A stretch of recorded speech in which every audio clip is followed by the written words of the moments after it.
Another Ants on a Rock video. Welcome to the Ant Corner. Hey there guys and girls, welcome back to another video. You may notice we're in the new Ant Corner, and that's what this video is all about. So welcome to the new Ant Corner. I'll give you the tour in just a minute, but before that I want to tell you about the raffle that we're holding. It's the raffle of the Great Ant Exhibition. Now you don't have to attend the exhibition to win.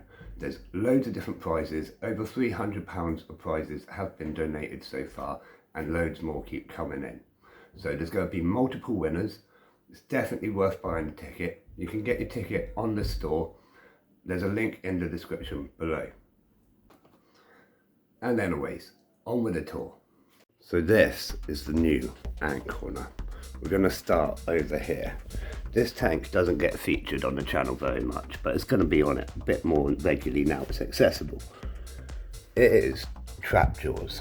Now, it doesn't look like there's many about at the minute, and they are quite a quiet colony, but they do come about every now and then, especially when we feed them. I'm hoping to feed them more regularly now and boost the colony a bit better, because I'm not saying they're doing badly, but I have neglected them slightly where they were out of the way. But that's the Trapdoor Tank. We move along, we've got the bullet ant tank. Now, these are Asian bullet ants, not the proper bullet ants, but they still do have quite a nasty sting. It's about a little bit more painful than a wasp. Now these are normally just about everywhere. If we put in a waxworm and come back in just a minute, you can see the activity starts almost instantly after putting the waxworms in. Now they do prefer live prey. They love to hunt, which is rare for me. I don't normally do live prey feedings, but these do kind of require it. And I haven't had much success when trying to feed them pre-killed. As the battle goes on, more and more ants will join in the fight. This colony is about 200 strong, maybe slightly more.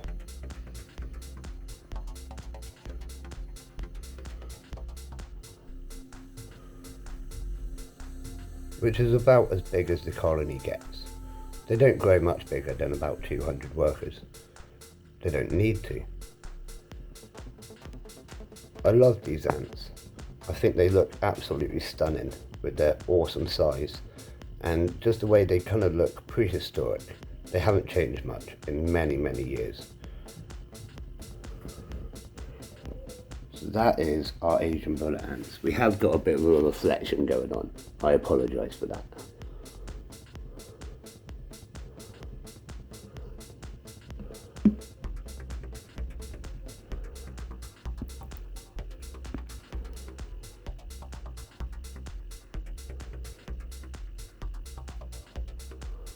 And below that we do have a large Exoterra that I'm going to be taking with me to the Great Ant Exhibition, and it's going to be made into our bioactive demonstration. In this one we have isopods of different varieties. Now I've just sprayed in there so it's kind of hard to see,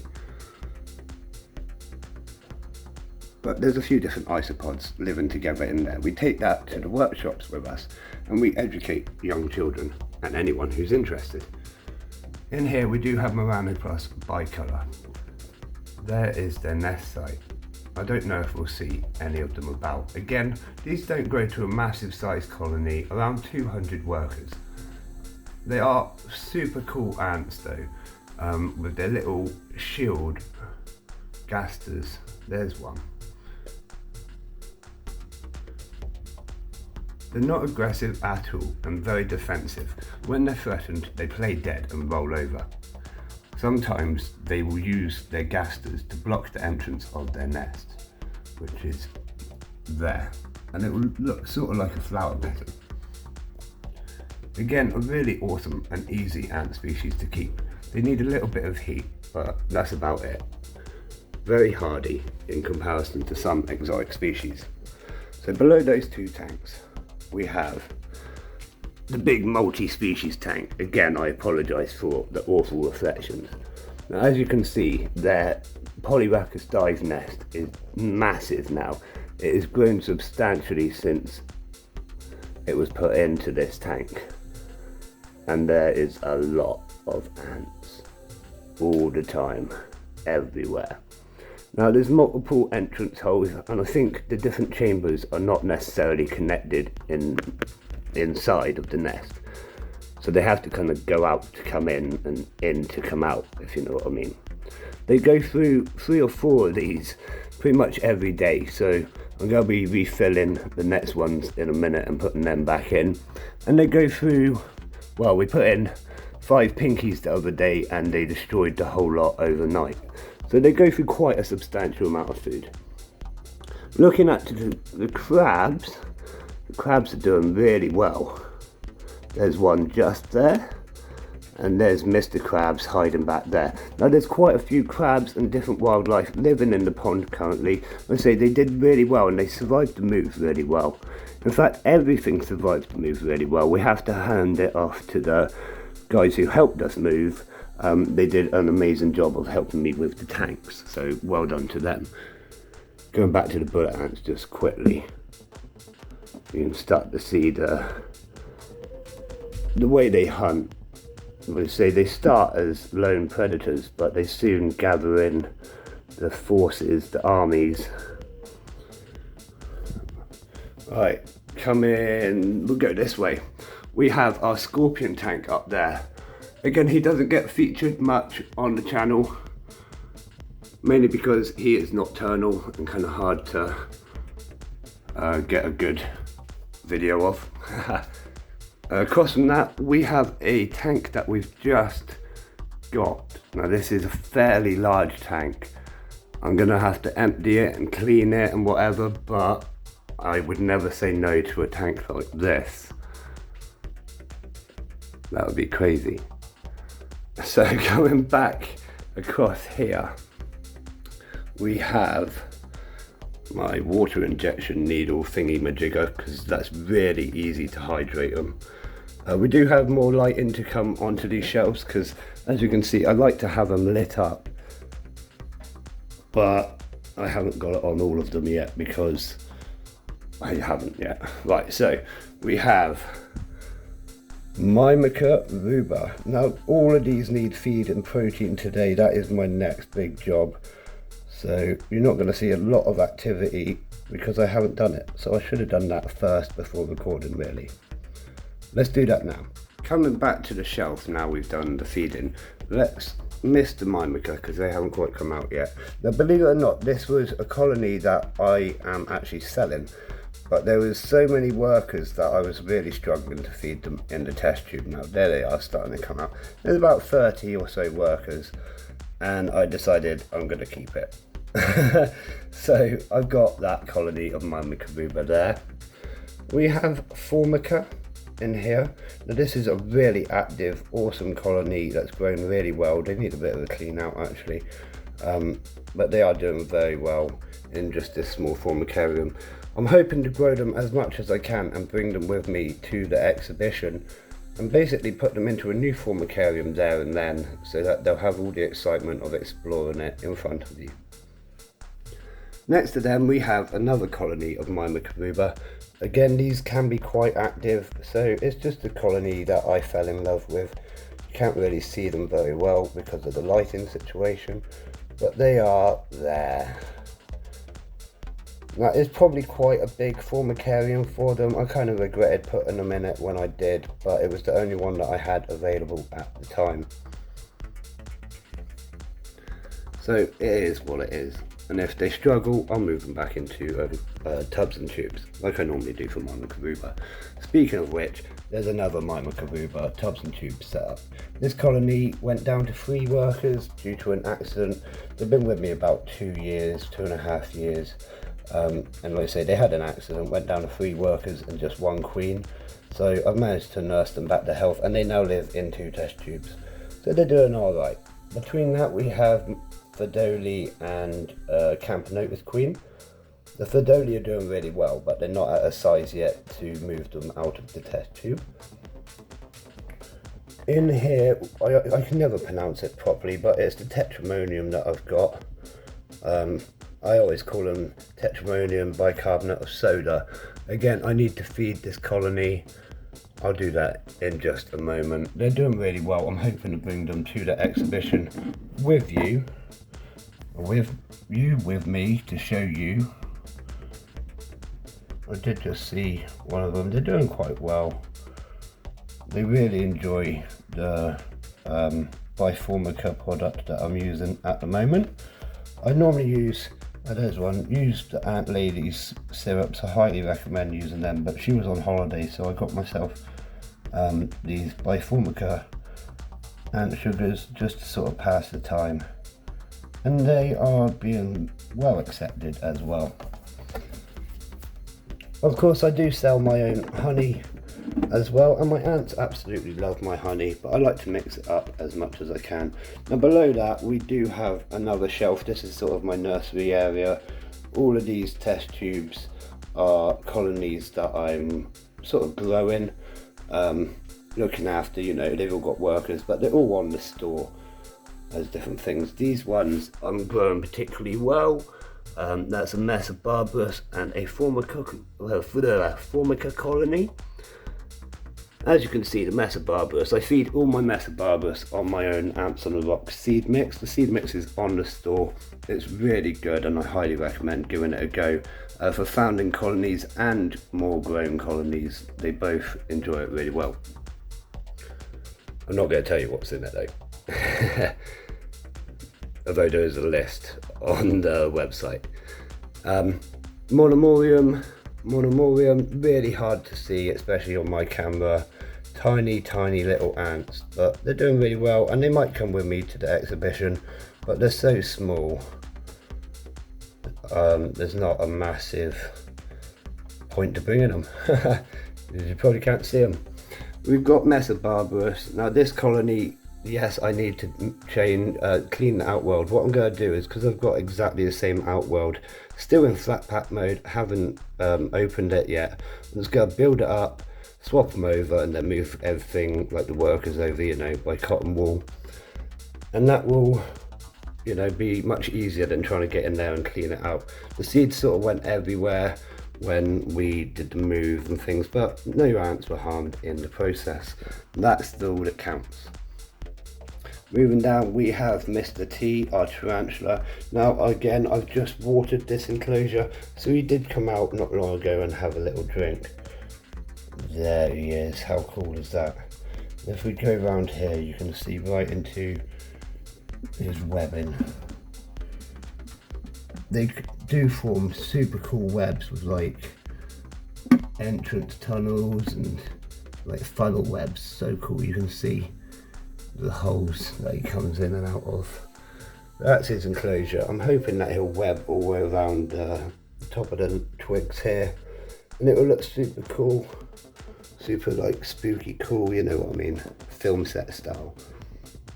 Across from that we got Camponotus japonicus. This colony was given to us by Best Ants UK.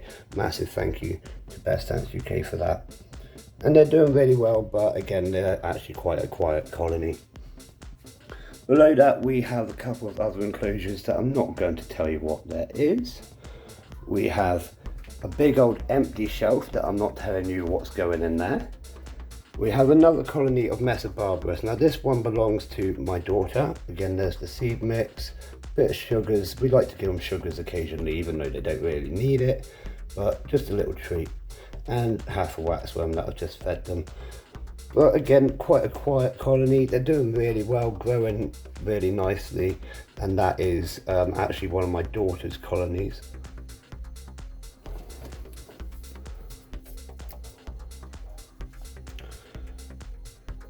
Coming along here, we've got Camponotus nicobarensis. Again, quite a good colony. About 40 or so workers now, a couple of majors in there, and just a singular queen. Now you don't really need more than one queen when it comes to Nicos, because they do grow really fast, substantially well, as long as you get them past that initial founding stage where they can be a bit difficult. Now they're in this Ants Canada large tower thingy-majigger. I was hoping to see them dig their nest, and they have, and then they sort of dug inwards and disappeared, so you can't see them now, but they do come out occasionally and feed really well, and that's always interesting. The nest hole is actually right back there behind the plant. Sort of hard to see, but it's back there. Above them we have a colony of Mesostructure. Now again, I sell these on the website. I fell in love with this colony because they were so active and just awesome. In fact, they were the first one with workers, and that's what it was. And then I realised all of the Mesostructure are actually really active and awesome. But I had already fallen in love with this colony and decided to keep it. Again, there's our seed mix. Here we have our failed experiment. Now I say failed, but it didn't really fail. We were doing acorn ants and Camponotus together, but the Camponotus actually died out. The acorn ants are still doing really well, and they never had a fight between them, so it's not really a fail in that behalf, but we need to add some more Campos in here to really get the experiment going again. But the acorn ants seem to be doing really well. Last time I moved one of these acorns, they were absolutely packed with eggs, so that's pretty cool. Next to that, we have our jumping spider that we caught locally and we decided to keep. Now I don't usually do that, but again, I fell in love with this jumping spider. I wanted one for a long time, and it just sort of happened. And then next to that, we have Manny the Mantis. Here is his enclosure. Simple, a few bits for him to climb on. I'm going to grow it now he's getting a bit bigger, put more things higher up, because he is all the way up there. Now I say he, I don't know if it's a he or a she. Let's see if we can zoom in, get a good view. There. Hello, sunshine. Absolutely stunning. Let's open the enclosure and have a better look. There we go. Now I got Manny from Mantis NI. Absolutely stunning and an awesome supplier of Mantis and other things. So check out Mantis NI if you haven't before. But this is beautiful. Now I think he's going to get more and more blue as he grows a bit more. He's nowhere near his full size yet. Likes to take live prey. We quite often feed him waxworms, and I'm going to try him with a roach again soon. But last time I tried him with a worm, and quite often he's not actually that bothered and he completely ignores me. But that is Manny the Mantis. I hope you enjoyed that little tour around the new ant corner, and as you can see from the empty spaces and empty tanks, there's plenty more coming very soon, so if you haven't yet subscribed, now's the time. And speaking of which, we also want to say a massive thank you and a big shout out to Predatory Exotics for doing an awesome video about the event that we're holding in the end of August, the Great Ant Exhibition. I'm going to put a link to that video in the description below, so if you haven't checked that out, check it out for us. They're doing some awesome stuff. And as always, I want to say a massive thank you to our Patreon supporters, Katrina, Stacey and Jason. You're all absolutely fantastic. And a massive shout out to our sponsors as well, Answer Us and Valhalla Martial Arts. Fantastic for supporting us the way you do. So as always for me, I'll see you again soon, Ant fans. I want to take this opportunity to say a massive thank you to my Patreon supporters, Jason Walker and Kevin Rogerson. You're both absolutely amazing for helping to support this channel grow. Also, a massive thank you goes out to Answer Us for supporting the picnic table live streams. This is absolutely amazing and thank you so much. There's still more opportunities to help support the picnic table live streams or the whole Ants on the Rock channel. So check out my Patreon if you want to get involved. It's really cool and it's going to help me grow massively. But as always from me, I'll see you again soon, Ant fans.